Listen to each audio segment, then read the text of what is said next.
EVO.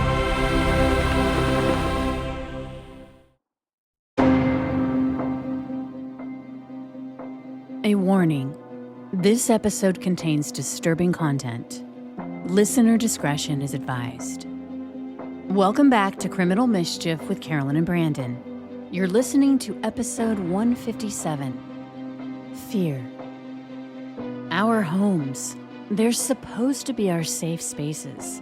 Well-loved sanctuaries in a hectic and unpredictable world. Places that we can count on for refuge. But for Byron Smith, his home had become even more than that.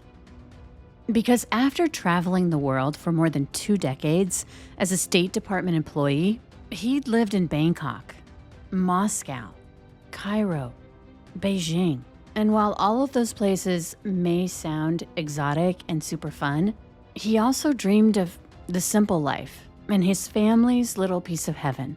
You see, in the 1960s, Byron's parents had built their dream home on the banks of the Mississippi River. Their place was surrounded by 16 acres of woodland, and Byron just couldn't wait to retire and live out his golden years in his childhood home on Elm Street in Little Falls, a small rural town in the middle of Minnesota. When he retired in 2009, that's exactly what he did. And his new, old life didn't disappoint. He was surrounded by the nature that he loved and the home that he'd come to treasure. It was a physical manifestation of so many of his memories, a living time capsule that had become the framework of his very identity. By 2012, his mother had passed away, and Byron, a 64-year-old bachelor, lived in the house alone. And other than being friendly with a few select neighbors, he kept to himself, which is the way that he liked it. And if his childhood home was his castle, then he designated the basement as his man cave. It was outfitted with a big screen TV, a comfy, well-worn wingback chair that was surrounded by stacks and stacks of books. He had multiple bookshelves that actually stretched up to the ceiling, and his tastes were eclectic, both novels and nonfiction. And across the room, in his man cave, was his workshop. A place for him to endlessly tinker, which was exactly what he'd envisioned in his retirement. His days were filled with chats with neighbors. He'd troop around his property, maybe drive into town for groceries, and then come back home and relax with a paperback in his comfy chair, in his man cave, maybe even ease into an afternoon nap. Or that's how it had been, until the break-ins. They'd started months before in 2012. Multiple burglaries that had defiled his sanctuary. Every time those thieves had broken in, he hadn't been home. And by Byron's tally, the intruders had pilfered thousands in cash and tens of thousands more from his rare coin collection, military memorabilia, electronics, tools, even copper wiring had been stripped from his home. And then there was the emotional toll. The family heirlooms, like his father's watch, the one bestowed on him after surviving a POW camp in World War II, and Byron's own ribbons and medals, which he'd earned for flying B-52 missions in Vietnam, had also been stolen. But in the most recent burglary, in late October, Byron had to contact the police to report the thefts of his 2 guns, a rifle and a shotgun. When police came out to investigate, Byron showed them a shoe print impression one of the thieves had left behind on the kicked-out panel of his basement door. But without much more to go on than a random shoe print, the investigation didn't go anywhere. And so Byron's anxiety continued to spiral. In fact, he had become so paranoid that he told his neighbor Bill, who was a frequent visitor, that whenever he came to call, he wanted him to first ring the doorbell, then count to 10 before ringing it again. And these kind of new protocols were disturbing Byron's other neighbors who were concerned about him. Because in the weeks following that last burglary in October, Byron rarely left his home. The way he saw it, how could he? Because in all the previous burglaries, after he left, that's when his home was invaded. And Byron was constantly peeking out the windows. hoping to catch a glimpse of the burglars, because he and Bill both believed it was someone in their neighborhood. He also believed that he was being watched and that they were just waiting for him to leave. And there had been other burglaries in the neighborhood, which is why Byron had taken to wearing his gun belt at all times, a revolver at his hip, fully loaded and at the ready. He had also posted signs around his property warning intruders to keep out. Before Byron had retired, he was a security engineer for the State Department, which meant it was his job to implement security protocols in the protection of U.S. embassies. And so he leaned into that training and installed 4 surveillance cameras on the exterior of his home. Now, these cameras fed into a monitor in his workshop, so he could see and record different camera angles at all times. Instead of joining his neighbors for Thanksgiving, as was his custom, Byron opted to stay home. Even life's simple pleasures of sharing a meal with his neighborhood friends had taken a back seat to his all-consuming fear of being burgled. So Thanksgiving came and went on Elm Street, seemingly without incident. That is until Byron's neighbor, Bill, got a call from his now reclusive friend with a very strange request.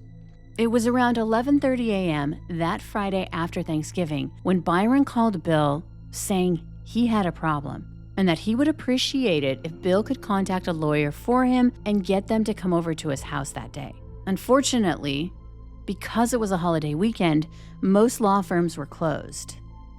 The fact that Byron couldn't talk to an attorney that day seemingly prompted him to make another request of Bill, that he call 911 and direct police over to his house, only telling Bill that he'd solved the break-ins in the neighborhood.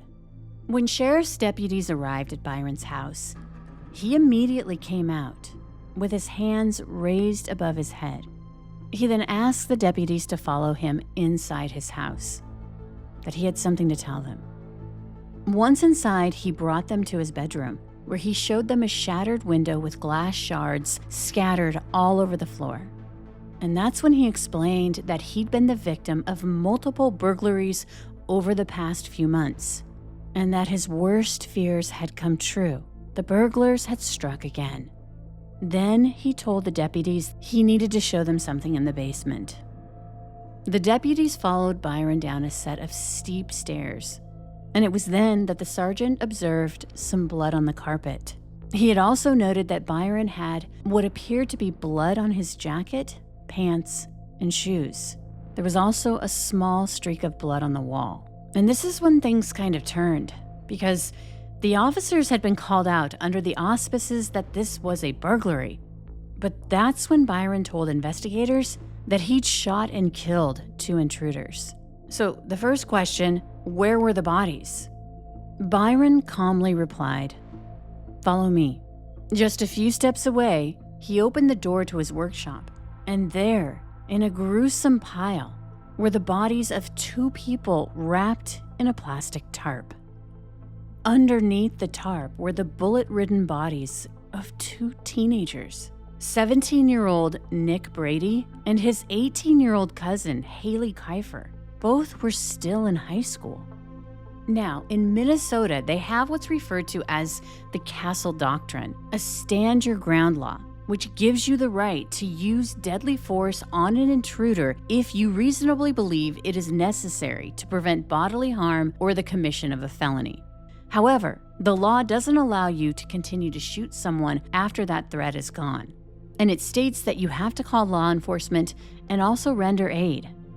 Investigators at the scene were flabbergasted. They just didn't understand what was going on here. Because even though Byron explained that he'd feared for his life and shot the intruders in self-defense, when they asked exactly when he had shot and killed them, he said it had been around noon the day before.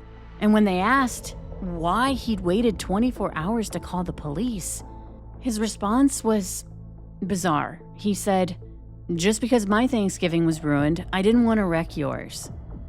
Byron Smith was immediately taken to the sheriff's office for questioning. And the date is 11/23/2012. The time right now is 14:59 hours. I'm currently in the interview room at the Morrison County Sheriff's Office. And currently present with me is Byron David Smith. Okay, hold on one second, Byron. Byron, can you tell me your full name, please? Byron David Smith. Byron was read his rights. I understand that, and I waive that considering the circumstances. Okay. Byron started to explain how he'd called his neighbor Bill. Now remember, when he called his neighbor, the bodies of 2 teenagers had been in his workroom for the last 24 hours. And up until that point, he hadn't left his home or called anyone, including the police, after shooting and killing 2 people. I called my good friend Bill Anderson, who was a neighbor, Okay. and asked him to contact a lawyer. He wasn't able to. Apparently they're all busy today. The offices are closed. Okay. Since he was not able to contact a lawyer, I asked him to contact the Morrison County Sheriff's Department next. Byron explained that he'd talked to Bill back and forth more than 10 times that morning. But during these conversations, he never specifically mentioned the fact that he'd shot and killed 2 people. You initially told Bill that somebody broke into your house, is that correct? Oh, Bill knew that somebody broke into my house, yes. He knew that there was a sequence going. He didn't know that it had happened again. Okay. And I tried to be very non-specific, but he could guess. Okay. Did you specifically tell Bill that you had maybe shot somebody that broke into your house or anything, or? No, but Okay. Bill knows that I was having a major problem and that I might do something. Okay. So you've actually been having problems with people breaking into your house, is that correct? The same people, the same pattern. Byron believed that some unsavory neighbors of his had something to do with the burglaries. Now, in particular, you had an incident that happened just recently at your house, a break-in, correct? Yeah. When did this happen? That would be about 3 weeks ago. And the break-in occurred by kicking in the panel on the basement door. The paneling around the door was shattered. And then they reached through that panel to open up the deadbolt and the knob lock. Okay. Were you home at the time this happened? No. Do you know if this happened during the day or at night? Very specifically. I left to go shopping at St. Cloud 11:30 in the morning. And when I came back at 6 o'clock, the place had been thoroughly gone through with the missing items as shown in the report. Okay. So I know for sure it happened exactly when I was gone. And it's right down to within, 5 or 6 hours, which makes me suspect that it was someone who saw me come and go. About 20 minutes into the interview, investigators asked Byron about what happened on Thanksgiving Day. I had not gone to anyone for Thanksgiving.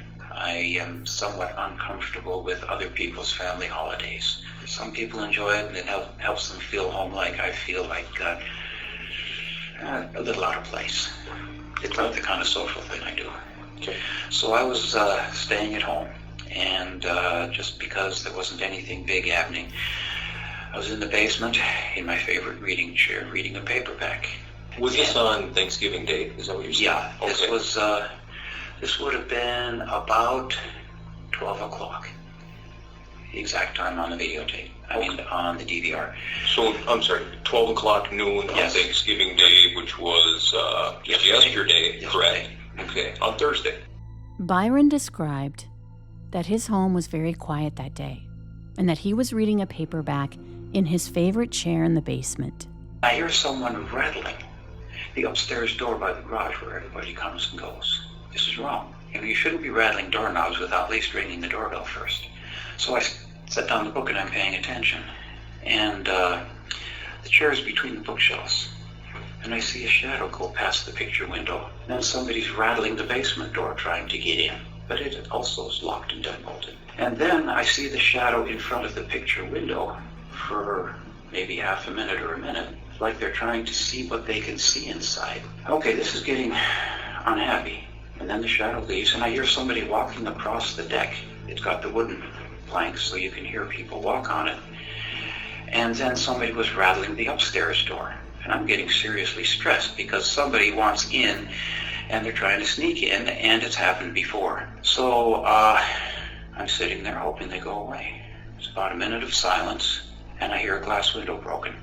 Now, if you'll recall, Byron had that security system, and when investigators reviewed the footage, they saw a hooded man casing Byron's house at the exact same time that he'd claimed. And it was the first intruder to enter his home through that broken window, 17-year-old high school student Nick Brady.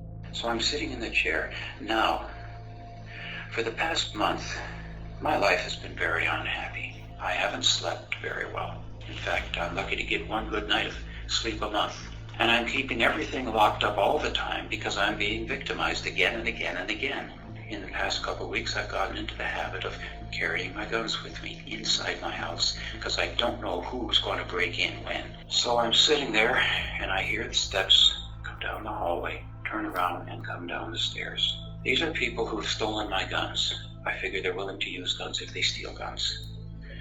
And I decide that I've got a choice of either shooting or being shot, which is sort of what I came to when I started carrying it with me. Now, this past month, I've felt very threatened inside my own home. So Byron, the homeowner, doesn't call police after he hears Nick break into his bedroom window with a metal pipe, but instead continued to sit in his chair in the basement with his loaded guns. The guy came down the stairs and I shot him. When they, you said you heard the window break upstairs, correct? Mm-hmm. You were downstairs. You heard footsteps down the hallway, right? Yep. So that would be from the bedroom, and then whoever. So do you think somebody entered in your house through that broken window? Oh, absolutely. Okay, that's how they made it. Because it was easier than the deadbolted doors. Okay. And I replaced the panel that had been easy to kick out. Okay. So he just decided to break a window instead. How many footsteps did you hear? Did it sound like one person, two people? It was definitely one person. Okay. Definitely one person. Okay. And after I shot him, I sat down in this chair and I was just tingling. Adrenaline. I hate adrenaline. And my blood was pounding in my ears, and I just wanted to calm down more than anything else. At this time, Byron told investigators he was still sitting in his chair when a few minutes later, he heard more footsteps inside of his house. And when investigators looked at his footage, the figure in the frame was covering her face, but it was Nick's 18-year-old cousin, Haley Kiefer. And I hear more footsteps coming down the hallway, and somebody else starts down the stairs. And thinking back on it, what happened was everybody has red buttons. Everybody has sore spots. And I've known since grade school that being ganged up on is a sore spot with me. I just couldn't think. I didn't think. I wasn't thinking. I was just, they're ganging up on me. So I killed her too. And in the same emotionless tone of voice, Byron continued to share a chilling account of how he'd killed Haley. Same way, except the first shot she tumbled, and I walked over to finish her off. It was a new Mini 14 that I bought to replace the one that had been stolen, and it jammed. My main use for it is muskrats. They destroy the bank. And once in a while a beaver, they destroy the trees. That's the reason I have it. It's a tool. And it had jammed out on the shoreline, which is why I had the 22 with me. And it jammed, trigger clicked, and she laughed at me. I just pulled out the 22 and shot her. Okay. After that, Byron claimed he once again sat down in his favorite chair for the next hour to collect his thoughts. You heard footsteps coming down the stairs, is that correct? Yes, and then I saw his feet, and then I saw his legs, and when I saw his hips, I shot. Okay. All right. Did he, when you shot, what gun were you using at that time? The Mini 14. Okay, and you had that with you in the basement when you were sitting in your chair reading, is that correct? It was over by the stereo. Okay. When I heard the footsteps, I stepped up, and it was maybe 5 or 8 steps away. Okay. Do you leave that gun in the basement loaded, sitting with you? No. Okay. Did you have Except for the past couple of weeks. Okay. The normal location for it is in the closet upstairs in the northeast corner. Okay. That's where my parents kept it. I kept it there too. It's the easiest place to get if you see muskrat in the river. But investigators weren't done. They said they needed some clarification. First of all, they wanted to know if he had 2 loaded guns with him in the basement that day, confirming that it was a Mini 14 rifle and also a .22 revolver that he wore on his hip. I don't remember clearly whether the final shot to the man in the face was with that or not. Okay. I don't want to prolong the suffering. Even if I kill somebody, I don't want to leave them lay and suffer. Okay. Yeah. In fact, with the female, after I dragged her out of the wake, she was still doing some faint gasping, and I just right there. You're saying right there, did you point your finger underneath your chin? The chin into the cranium. Okay. That 22 is a pea shooter. It doesn't go through bone very well. The investigator pressed Byron on the details related to killing the first intruder, Nick. You shoot twice with the Mini 14. You hit him in the hip area? Is that where you hit him? Yeah. Okay. He falls down to the bottom of the steps and he's on the floor, correct? And he's looking face up at me. Okay. Then what? I shoot him in the face. Okay. I want him dead. Where in the face did you shoot him? Do you remember? I don't know exactly. Somewhere near the center, and I didn't check afterwards. Okay. Okay. And was that with the Mini 14 that you shot him in the I face? think so. Okay. Now, at that point, there was a lot of blood, and I had a tarp laying by the fireplace that I was going to use to cover up the firewood. I pulled him on the tarp to keep so much blood from soaking into the carpet. Then, I just wanted it out of my sight, and I dragged him around the corner into the shop. Byron Smith said he went back to his chair. The rifle was sitting right alongside me at that time, because I had just used it. Okay. And you fired 3 rounds. Did you reload the gun? 4. Okay. I'm not sure how many were in it. And then I reloaded it, yes. Minutes later, he heard the footsteps of the second intruder, Haley. So you shot, she came tumbling down the steps, and then you went to shoot again and the gun jammed, is that correct? Yes. After the gun jammed, well, he fell with his head under the table. She fell immediately at the bottom of the steps. So you'll see 2 different patches of blood on the floor. And when the gun clicked, misfired, she laughed at me. When she was laughing at you, she was at the bottom of the steps on the floor? It wasn't a very long laugh because she was already hurting. But, there was this smirk. And, okay, there was another red button I guess most people would have. If you're trying to shoot somebody and they laugh at you, you go again. So when she laughed at you, how did that make you feel? Did that infuriate you or make you upset? Or I knew that the gun had misfired previously. I took care of it. I was ready. And I just pulled it out, and yes, I fired more shots than I needed to. Okay. Why did you fire more shots than you needed to? Do you figure? 32 is a pea shooter, and I was very, very threatened, unhappy. You were mad, correct? Yes. Okay. She had basically enraged you for laughing at you, do you think? That was part of it? No, that was incidental. Whoever it was who was breaking into my home had been doing it for so long that I was no longer willing to live in fear. Correct me if I'm wrong, Byron, but it seems like a combination of things that made you mad, basically, at that point. Would that be fair to say? I was far over the edge. When you say far over the edge, how do you mean? Are you referring to infuriated? No. Upset, or how are you feeling? Normally when I do something, I justify it. Normally when I do something, I know exactly why I'm doing it and what I expect. I was reacting. What were you reacting to, is what I'm asking. The threat, the previous losses. I spent 20 years overseas.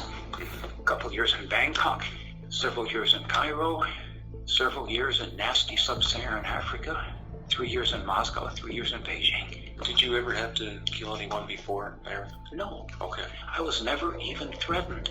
Okay. I never had anything stolen. There was never any vandalism.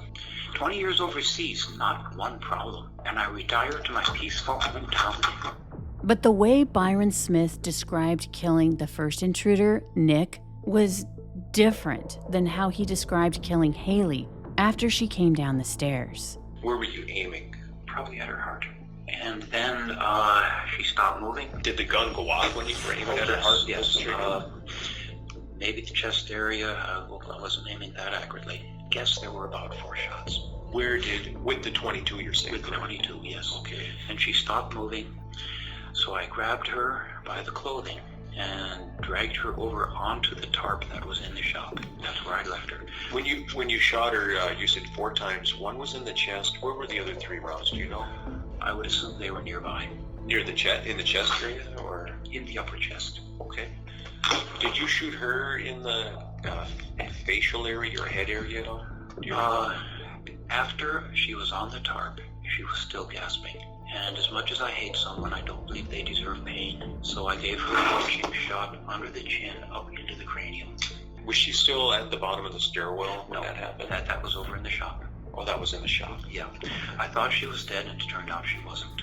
Okay.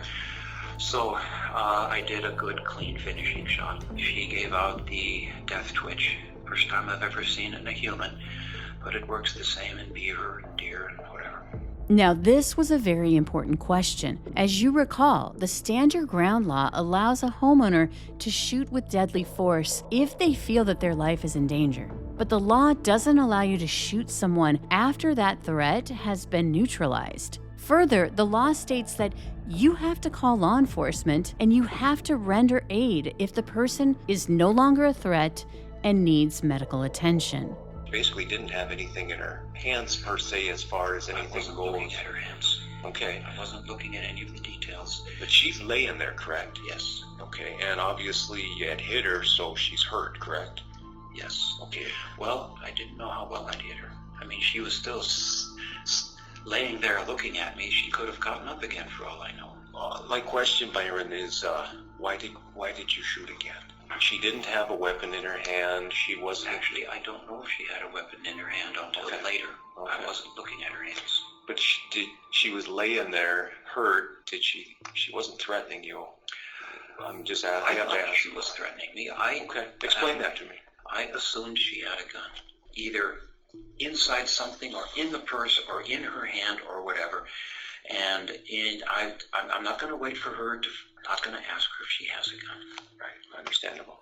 I'm not going to wait until she shows it, or if she uses it while I'm looking for it.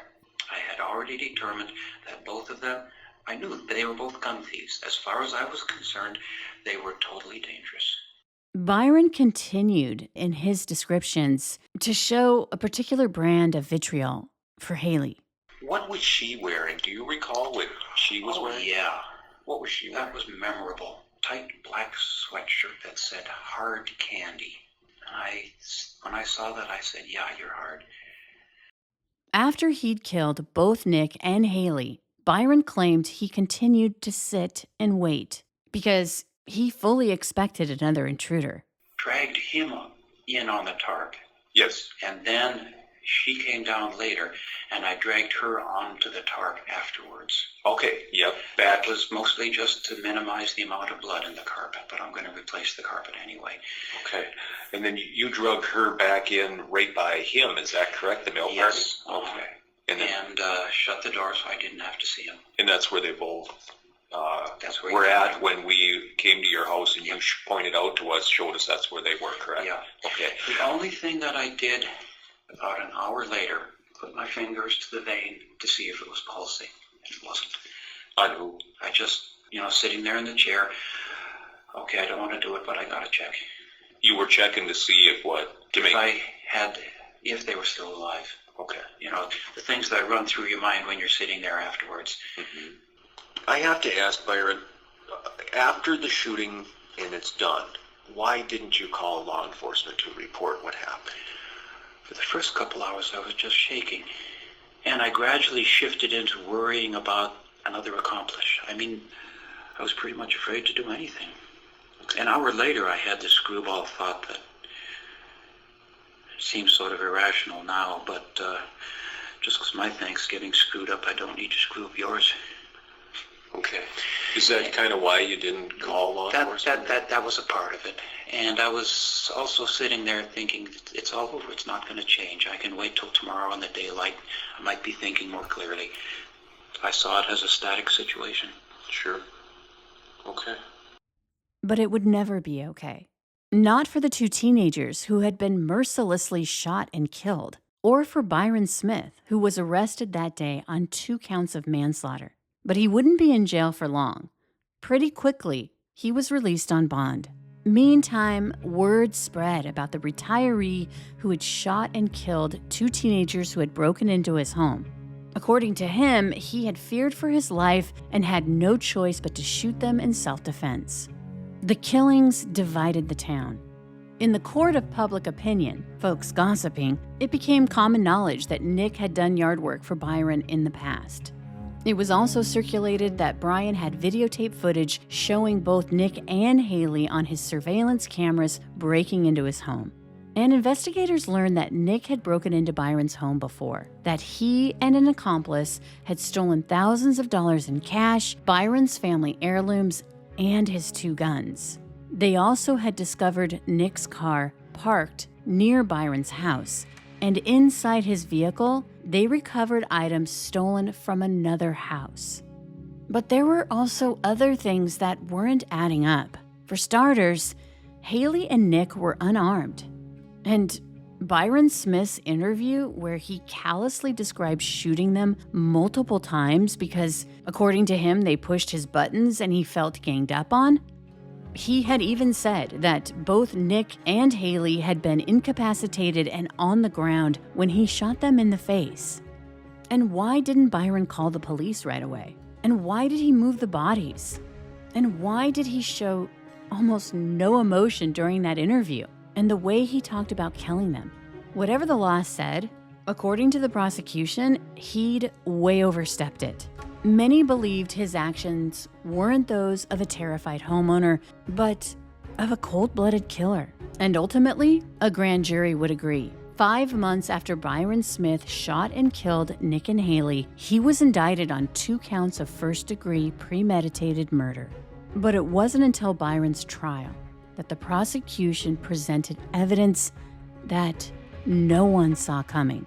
First, that Thanksgiving morning, Byron Smith had been talking to his neighbor Bill when he saw a suspicious car. After that, he went back to his house and moved his truck down the street so it looked like he wasn't home. He then walked back to his house, snuck in through a side entrance, and then once inside, he removed several light bulbs in the basement stairwell so it would be dark and difficult to navigate down the narrow set of high stairs. Then Byron created a sniping perch. He sandwiched his reading chair between 2 of those tall bookshelves, so it was a hunting blind of sorts. He stocked his chair with water, snacks, his paperback book, and his loaded guns. Before he sat down in his chair, he placed an audio recorder up high on one of those bookshelves, close to the ceiling, and he pressed play. Now, after Byron Smith was taken to the police station that day, after Thanksgiving, to be interviewed, he didn't tell investigators about his audio recorder. Even so, as detectives searched the home, they found it perched up high on one of those bookshelves and discovered that the device had captured more than 6 hours of audio. I want to warn you that this audio that Byron Smith had intentionally recorded that day captured the burglary as it happened, as well as the shootings that followed. In your left eye. That's Byron talking to himself as he's sitting in his reading chair, waiting. It's hard to hear, but he said, "In your left eye." This was 30 minutes before the shooting, but knowing what we know now, a horrific foreboding of his true intentions. Meantime, as he waits, he practices to himself what he imagines he'll say later to an attorney. I realize I don't have an appointment, but I would like to see one of the lawyers here.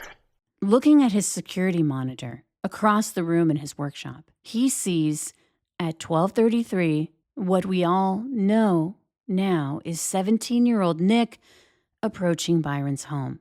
We see Nick looking through windows, rattling doorknobs, and then we hear him break the bedroom window on the main floor of the house.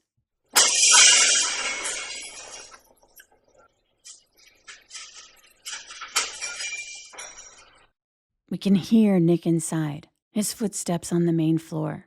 He has no idea that an embittered, rage-fueled Byron is armed to the teeth and lying in wait in the basement below. Knowing the inevitable doesn't make it any less heartbreaking as we hear Nick's footsteps approaching the basement stairs. His fate sealed as he descends step by step. Byron waits with his finger pressed on the trigger. He sees Nick's sneakers, then his hips.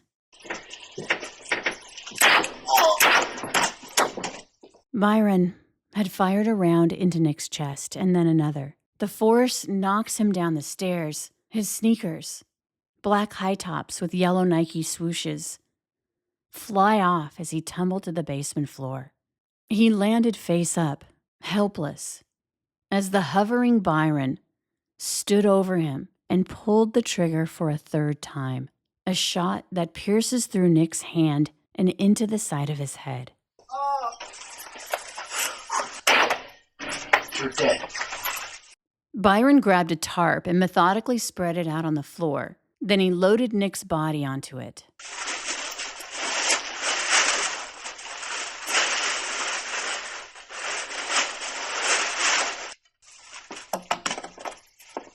Byron dragged Nick into the adjoining workroom and went back to his reading chair. Out of breath, he begins reloading his rifle.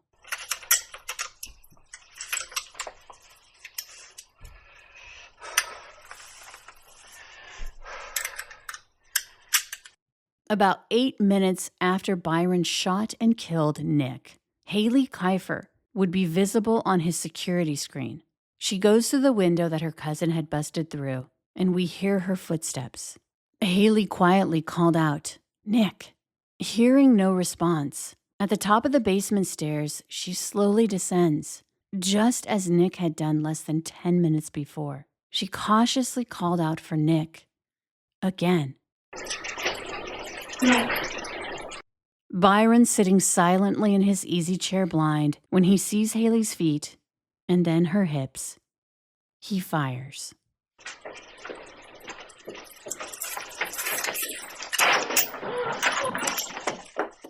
Haley tumbled down the stairs to the awaiting killer. Byron aimed and fired again, point blank, but his rifle jammed. Oh, sorry about that.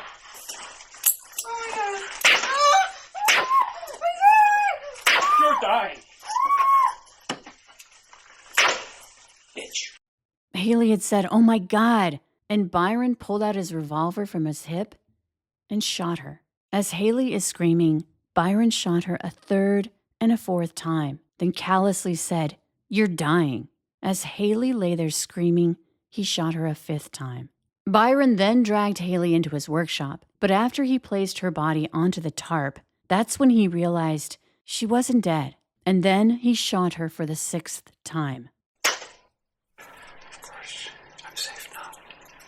Byron shot Haley under her chin. The exit wound impacted her left eye, just as he had said in the very beginning of his recording, 30 minutes before the break-in. In your left eye. Afterward, Byron sat in his chair and commenced talking to himself as the audio recorder continued to roll. I am not a bleeding heart liberal. I felt like I was cleaning up a mess. Not like spilled food. Not like vomit. Not even like diarrhea. The worst mess possible. And I was stuck with it. They weren't human. I don't see them as human. I see them as vermin. $5,000 slice. $10,000 slice. And if I gather enough evidence, they might be prosecuted. If they're prosecuted, it might go to court. If it goes to court, they might be found guilty. If they're found guilty, they might spend 6 months, 2 years in jail. And then they're out and they need money worse than ever, and they're filled with revenge. I cannot live a life like that. I cannot have that chewing on me for the rest of my life. I refuse to live with that level of fear in my life. I refuse to live with that level of fear in my life. She's hard, Candy. It's exciting and it's highly profitable. Somebody tells you until you go too far, somebody kills you. Until you take advantage of somebody who's not a sucker. In April of 2014, Byron Smith was found guilty of 2 counts of first-degree premeditated murder. He was sentenced to life in prison without the possibility of parole. Up next, Criminal Mischief bonus content. Here, my co-host, Brandon Morgan, and I discuss the case in more detail. And as always, thanks for listening. From Pie in the Sky Media, Criminal Mischief is an EVO production, recorded live in the beautiful Pacific Northwest. We're produced by Brandon Morgan and myself, music by Soundstripe. For EVO Creative, I'm Carolyn Ossorio, your writer and host.